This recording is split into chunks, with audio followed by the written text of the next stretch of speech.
టీఆర్ఎస్ఏ గోర్లు ఇస్తుంది, బర్రెలు ఇస్తుంది, చేపలు ఇస్తున్నాం, పింఛన్లు ఇస్తున్నాం, నీళ్లు తాగిపిస్తున్నాం. ఇప్పుడు రాబోయే రోజుల్లో విద్యార్థులకు కూడా అన్నీ ఇస్తాం. మరి అసలు వేరే పార్టీలకు టికెట్ ఎందుకు వేయాలి, అసలు ఓటు ఎందుకు వేయాలి అని వాళ్ళ క్వశ్చన్ చేస్తున్నారు. వాళ్ళు జనాలు ఏం చేస్తున్నారు, జనాలు అందరూ ఇప్పుడు ఏడికి పోయినా, ఇప్పుడున్న ప్రెసెంట్ క్యాండిడేట్ దుర్గం చిన్నయ్య గారు, ఆయన ఏడికి పోయినా కూడా జనాలు అడుగుతున్నారు నువ్వేం చేసినావని. లేకుండా there is always anti establishment discussion అవుతుంది. ఆంటీని నమ్ముకురా మీరు? ఏంది వాళ్ళ మీద ఉన్న వ్యతిరేకతనే నమ్ముకురా? ఇప్పుడు ప్రస్తుతానికైతే అట్లనే ఉంది కదా.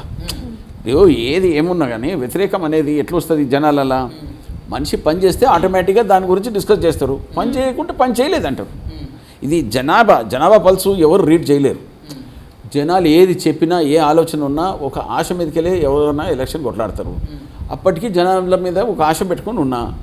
ఇప్పుడు ప్రస్తుతానికి మన పేరు మీద అయితే వ్యక్తిగతంగా నేను అనుకునేది, నేను ఎవరిని ఇప్పటిదాకా దాంట్లో ఇబ్బంది పెట్టలేదు, ఎవరికి లాస్ చేయలేదు.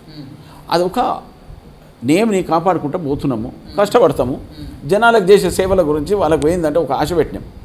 నేను చెన్నూరులో ఇంత పని చేసిన, ఇది చేసుకున్న ఇదే నేను బెల్లంపల్లా. ఒకవేళ నేను లాస్ట్ టైం వెళ్ళి చూస్తే ఇవాళ దాదాపు దగ్గర 300-400 కోట్ల రూపాయల వరకు పనులు చెప్పించుకుంటుంటారు. ఎట్లా చెప్పించేవాళ్ళు? కేంద్రంలో బీజేపీ ఉంది, రాష్ట్రంలో టీఆర్ఎస్ ఉంది. ఆ లెవెల్లో ఏం మ్యానిపులేట్ చేయాలి, ఏం డిస్కస్ చేయాలి, ఎవరితో ఎట్లా మాట్లాడాలి, ఏం స్ట్రెంగ్త్ ఉంటుందో అది మాకున్న అవగాహనతో మేము చేస్తుంటాం. What ever best we can do. ఇప్పుడు సెంట్రల్ గవర్నమెంట్ బీజేపీ ఉన్నది, ఇక్కడ టీఆర్ఎస్ ఉన్నది. కానీ వ్యక్తిగతంగా ఎమ్మెల్యే గిట్ట నువ్వు గెలిచినట్టే పార్టీ ఎందుకు మారుతాం? అవసరం లేదు. అవును, నేను గెలిస్తే కదా, గెలిస్తే బీఎస్పీ పేరు మీదే కొట్లాడుతుంటే దిగుడు. ఇప్పుడు ఒక పార్టీ పేరు మీదకి వెళ్ళి గెలిచిన తర్వాత ఆ పార్టీ ఇచ్చిపోవడం అంటే మనకు అట్లా అది పద్ధతి కాదు కదా. ఇప్పుడు నేను ఒక మంచి ఉద్దేశంతో ఓడిపోయినందుకు కాంగ్రెస్లో రావాల్సి వచ్చింది.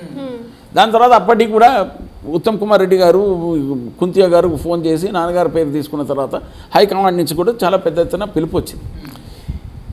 దీన్ని మా నాన్నగారి పేరు ముంగట తీసుకున్న ఈ అవకాశాన్ని కంటిన్యూ చేస్తున్నాం. దేర్ ఇస్ నో డౌట్ మీరు అన్నట్టు.